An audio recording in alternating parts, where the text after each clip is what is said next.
el Tribunal Registral Administrativo fue creado por la Ley de Procedimientos de Observancia de los Derechos de Propiedad Intelectual número 8039 del 27 de octubre del año 2000. O sea, ¿qué quiere decir? Estamos prontos a cumplir 25 años de haberse creado el tribunal. No obstante, el Tribunal Registral no entró en funcionamiento en esa época, sino hasta 2 años después, el 2 de diciembre del año 2002. ¿Quién hacía las funciones del Tribunal Registral antes de la existencia de este órgano?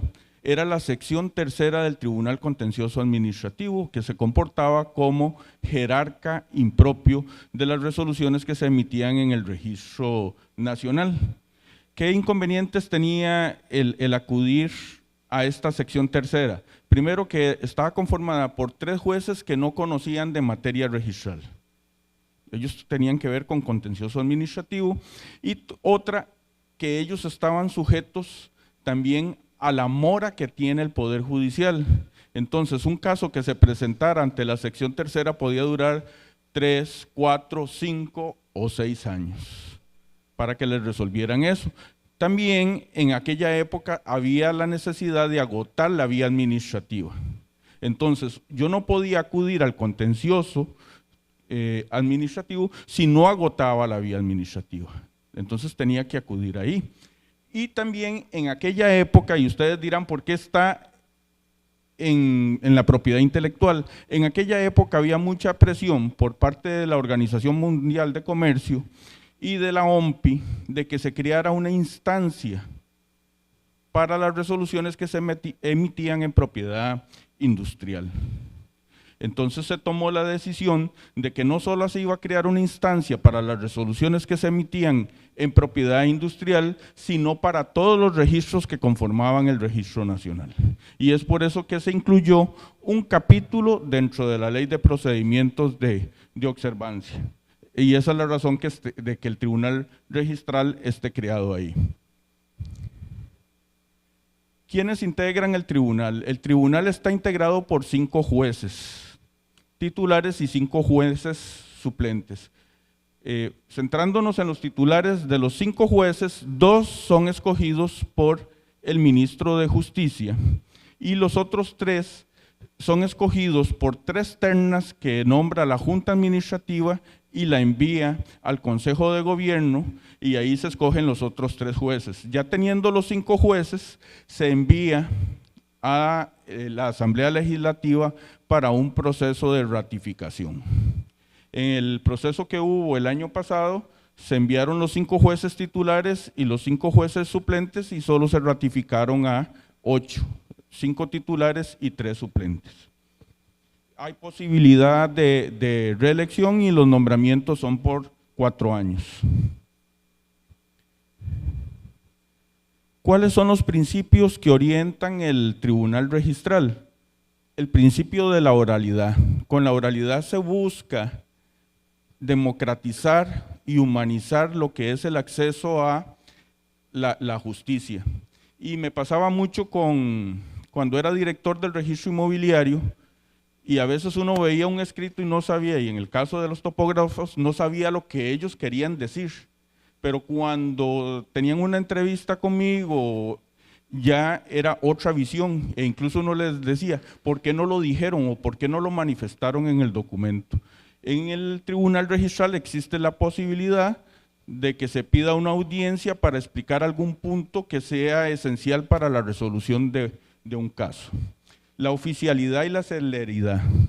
La oficialidad es el impulso oficioso. En el Tribunal Registral se tiene que impulsar de oficio si las partes no mueven el proceso, y está muy relacionado con la celeridad, en el sentido de que el principal competidor del Tribunal Registral es el contencioso administrativo, y entonces se busca que no tarden tanto los procesos en el Tribunal Registral. Actualmente se está en un promedio de 6 meses desde que se presenta la apelación hasta que se emite el voto por parte del Tribunal Registral. Y con respecto a la inmediación de la prueba, lo que se busca es que los jueces tengan un contacto directo con la prueba, para que sean ellos los que se formen su concepto y puedan ver qué es la parte en controversia y buscar una solución a eso. En algunos casos, bien se podría plantear que se vaya a sitio por parte de los jueces para determinar dónde está la zona de conflicto y que se tome una mejor decisión.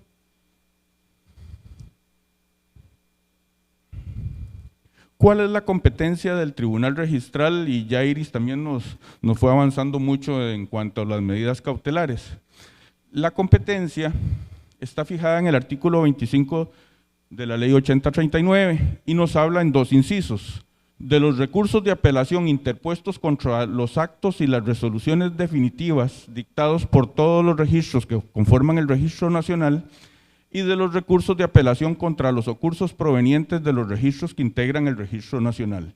En el inciso A hay dos puntos que hay que ponerle atención, uno que habla de actos y el otro de resoluciones. Generalmente se ha hablado solamente de apelación a las resoluciones, pero también existe la posibilidad de apelar un acto final.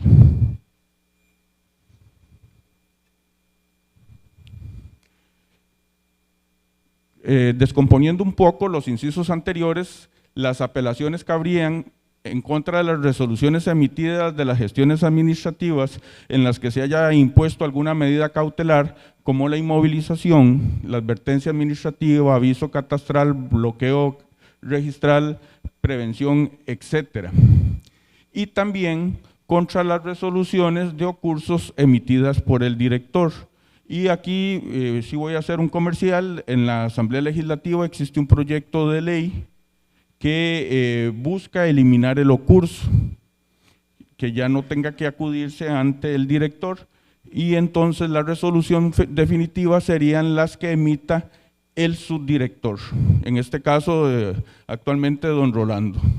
Ya no, entonces, devolviéndonos un poco, el inciso B, si pasa esa reforma eliminando el ocurso, quedaría en desaplicación y estaríamos aplicando solamente el inciso A, contra actos y las resoluciones definitivas, que entrarían las de la subdirección.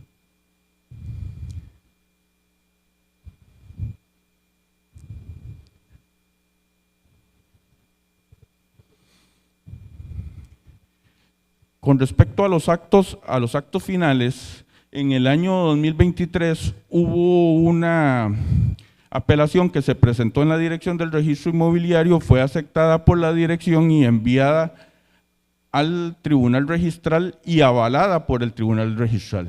Y fue el caso de una solicitud, un derecho de respuesta que se dio por parte de la dirección, no fue satisfactorio, y ante ese derecho de respuesta se presentó una apelación interpretándolo, como lo decía el inciso A, como un acto final. Y vean que el voto 187 de 2023 lo dice claramente.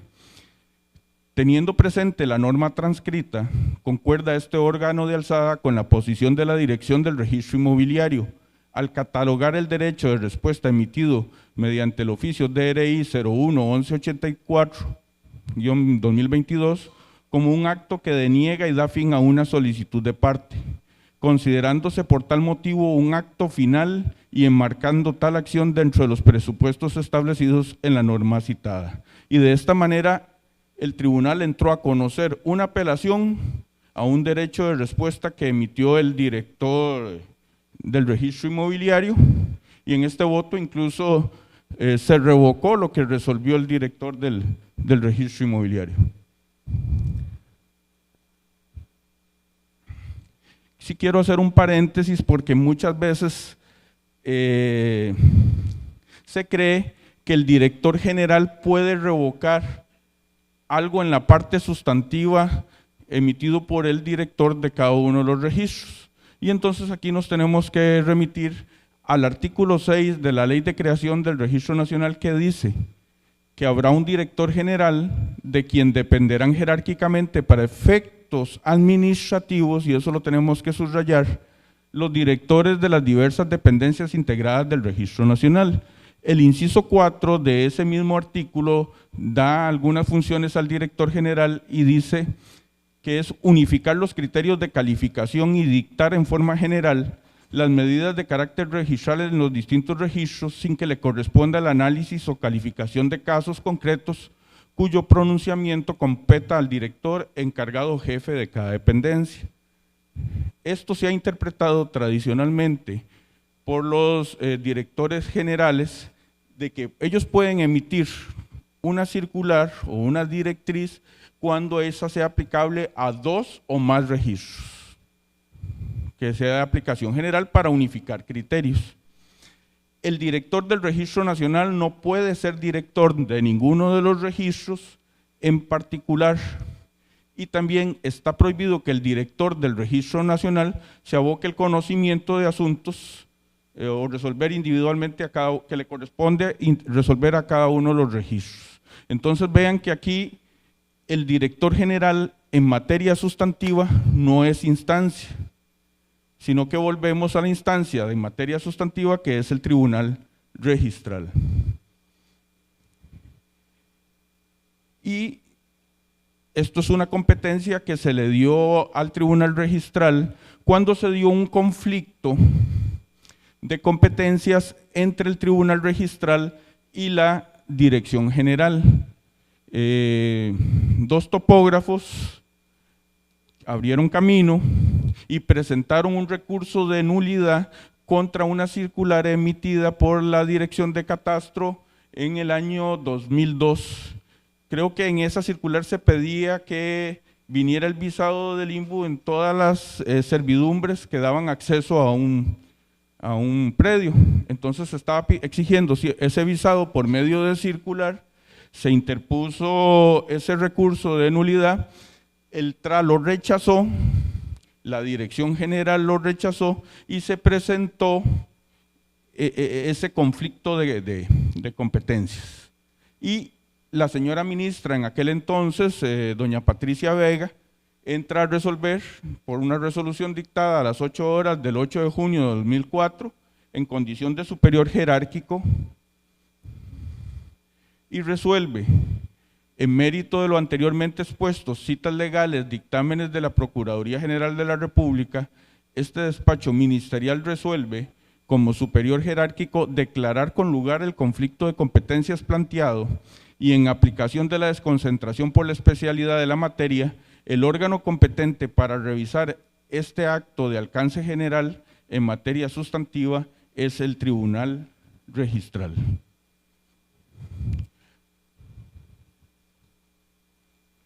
Los apelantes o los que interpusieron la nulidad, no sé si los conocen, don Diego Mendoza Barletta, y conozco al segundo, José Joaquín Oviedo Brenes. Ellos interpusieron la acción de nulidad contra los incisos B y D de la circular 302, y vean lo que dice el por tanto: con fundamento en las consideraciones expuestas y citas normativas y jurisprudenciales que anteceden, este tribunal declara la nulidad absoluta de los incisos B y D de la circular 3/2002 dictada por el director interino del Catastro Nacional. También hay otro antecedente en el tribunal con el voto 192/2007. En esta se presentó una nulidad contra la circular de bienes muebles, del registro de la propiedad de bienes muebles, la 20/2004, y también fue declarada nula. Y esta es una competencia que ha quedado en el olvido y que las personas a veces se quejan de la aplicación de una circular y no se plantea la posibilidad o el análisis por parte del tribunal.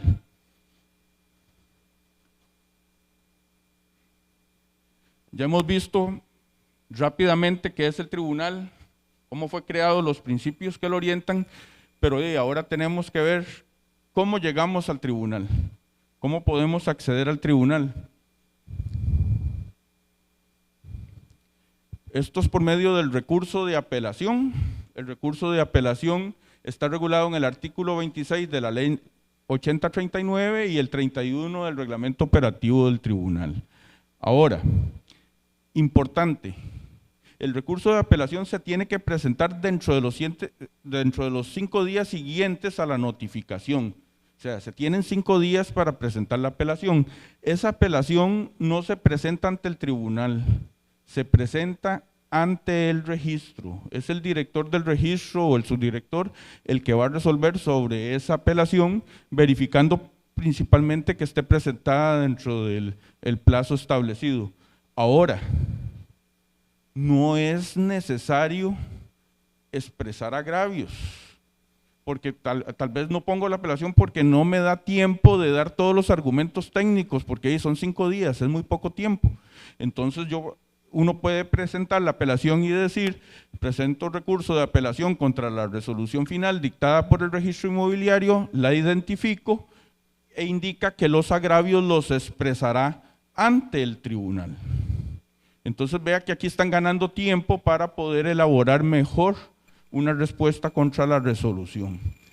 Si los expresan, no hay problema porque luego los pueden ampliar o ratificar cuando el tribunal les dé una audiencia de 15 días. Vean que aparte de presentar la apelación, incluso van a tener 15 días hábiles para ampliar o mejorar los argumentos que se habían dado.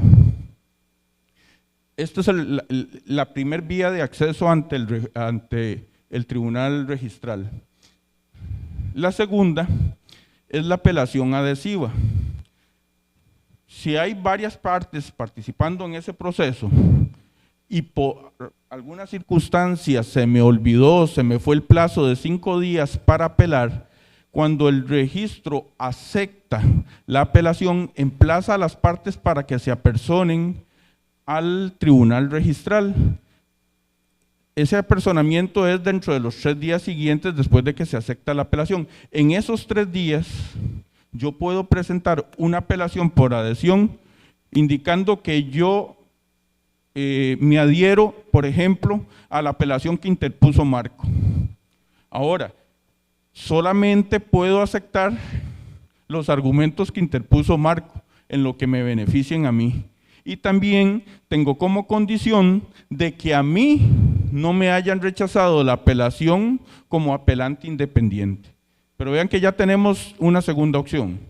La primera es la apelación normal y la apelación adhesiva. Ahora, esta se presenta ante el tribunal registral porque ya el expediente está en el tribunal registral. Y tenemos una tercera,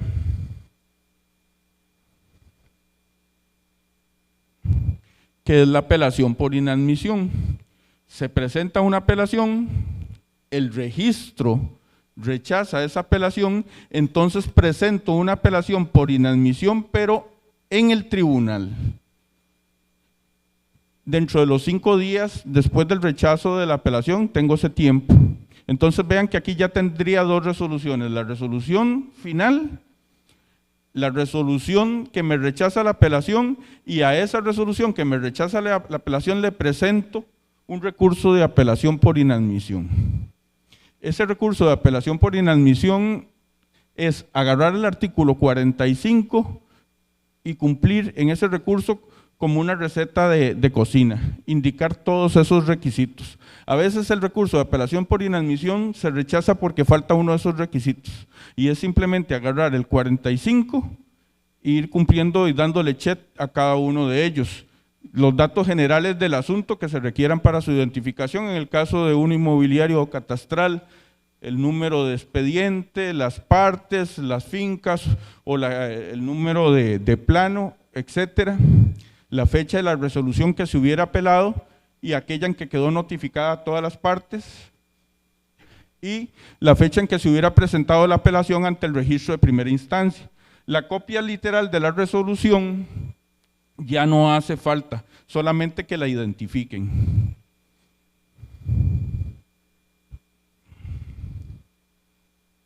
Bueno, y en el caso de las circulares, como no hay un plazo, cuando alguien considere que la circular tiene una ilegalidad, podrían interponer un recurso de nulidad ante una circular. Como se accede poco por parte de los topógrafos o las personas que tienen que ver con catastro al tribunal, en realidad hay pocos expedientes o que sean relevantes. Y lo estoy diciendo, digamos, no solo en catastro, sino en casi todos los otros registros en general. Y aún así el inmobiliario es el segundo de los registros. Les doy un ejemplo. Del circulante que hay en en el tribunal registral el 80% corresponde a resoluciones o a apelaciones de propiedad intelectual, un 15% al registro inmobiliario, que se dividen en registrales y catastrales, y un 5% de personas jurídicas, y de personas jurídicas en particular de asociaciones, y de vez en cuando celebramos cuando entra una de vehículos, porque son muy pocas, pero sí en algunos casos se está perdiendo la posibilidad de obtener un análisis por parte del tribunal registral en casos particulares. No voy a criticar tanto el registro porque si tengo que regresar allá después, don Rolando y Desiree no me van a dirigir la palabra. Pero existe esa posibilidad de…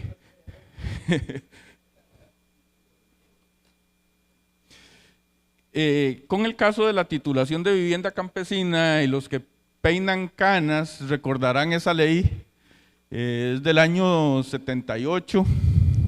La ley de vivienda campesina permitía titular propiedades para uso de uno y de su familia que no excedieran 2 hectáreas, que estuvieran 5 años en posesión pública pacífica y evidente, y además se planteaba en aquel entonces, vean si es vieja, las alcaldías civiles o los juzgados civiles, dependiendo de la cuantía.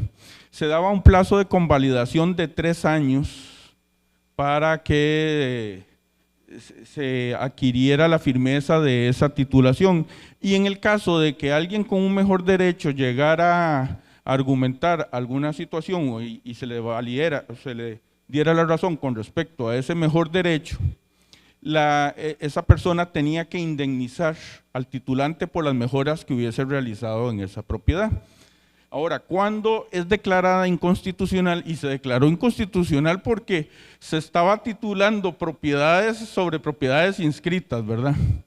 Entonces se hace un dimensionamiento por la Sala Constitucional, lo cual a veces esto es muy raro, pero ellos dimensionan cuando declaran la inconstitucionalidad de la titulación de vivienda campesina, y dice, y en la parte roja, se dimensionan los efectos de la declaratoria de inconstitucionalidad en el sentido de que no afecta a las personas que hayan titulado sus tierras al amparo de esta ley, que se declarará inconstitucional siempre y cuando hayan transcurrido el término de 3 años para impugnar los efectos de esa declaratoria. Entonces, sí es importante realizar un análisis de antecedentes, ver el origen de la finca, porque en estos casos está el voto 1, pero hay varios en donde se ha liberado la finca que nació por titulación de vivienda campesina, aplicando lo que dijo la Sala Constitucional, a pesar de que aparezca el traslape sobre una finca inscrita, pero ese titular de esa finca inscrita tenía 3 años para accionar.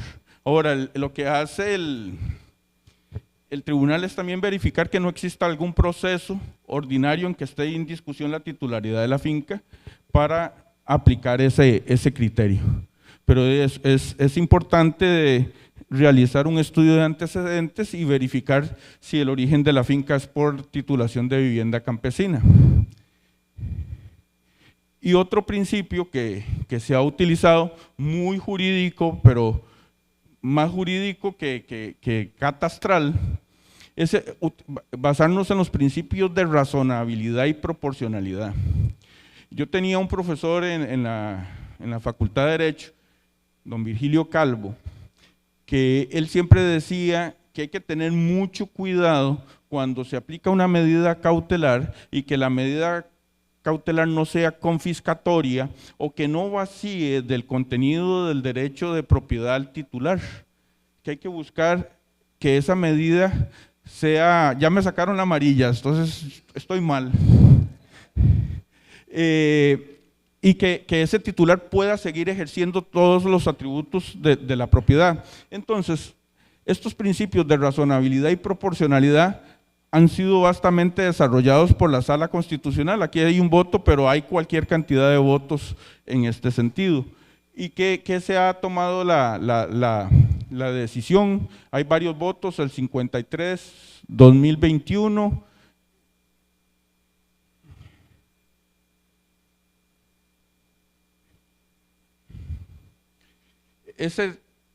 aquí se ve poco, pero la finca grande que está con el lindero rojo y la que está traslapada es la que está en azul. Para la que está en azul hay un traslape total, pero para la que está en rojo es un traslape parcial. Entonces, sí se ha cambiado la medida cautelar de una inmovilización para la finca grande a un aviso catastral, porque se considera que las áreas que no están en conflicto pueden seguir dentro del comercio y realizarse segregaciones y modificaciones siempre y cuando no afecten el área que está en conflicto hasta que se arregle esa área que está en conflicto.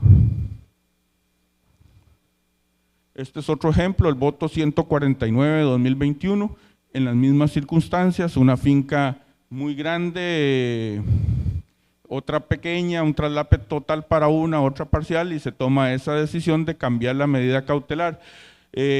También en otros casos, cuando hay traslapes parciales, tal vez las fincas no son muy grandes, pero el traslape parcial es mínimo, puede hacer que se tome también la decisión de cambiar la medida cautelar, pero eso va a depender de la valoración de que se haga de cada uno de los casos. Y ya para ir cerrando, el artículo 23 de la ley 8039 dice que el tribunal tiene que asesorarse por peritos, y es muy común que el tribunal se asesore por peritos y nosotros los utilizamos mucho en materia de patentes cuando viene alguna fórmula química y necesitamos que un experto en farmacia o un químico nos diga si esa patente es novedosa y tiene el nivel inventivo. El año pasado se hizo un convenio con el CEFIA para obtener la posibilidad de que hayan peritajes para el tribunal registral, y en ellos se incluyó peritajes topográficos. Con los peritajes de patentes, para que un experto sea perito en patentes, tiene que llevar un par de cursos de propiedad intelectual que el tribunal les va a dar, en el caso de las patentes. En el caso de los peritos topográficos no hace falta, simplemente se le pide una terna al CEFIA y se escoge uno de los peritos. En algunos casos es importante, porque recordemos que por la escasez de recursos y otras situaciones, muchos de los montajes que se realizan en el catastro son de escritorio, y tal vez con un peritaje de alguien que vaya a campo, un tercero que sea ajeno a la controversia y nos rinda un informe, podamos dar una mejor solución que a la que se había llegado. No es que esté mal, sino que con los insumos a los que se tomó una decisión, con los insumos que se tenía, pero yendo a campo y a través de ese peritaje que nos dé ese topógrafo, logremos una mejor solución. Y también se abre una posibilidad para que ustedes puedan, una nueva beta de trabajo para ustedes, pero esto va en el sentido de que si alguno de ustedes está siendo parte, ustedes no van a ser los peritos, pero ustedes pueden exigir o pedir que se nombre un perito, ¿verdad? Y vendrá un compañero de ustedes a analizar la situación, y más si a veces se recurre o se tiene la necesidad de ir a campo. De mi parte, eso sería. Yo creo que estamos a tiempo, así que muchas gracias.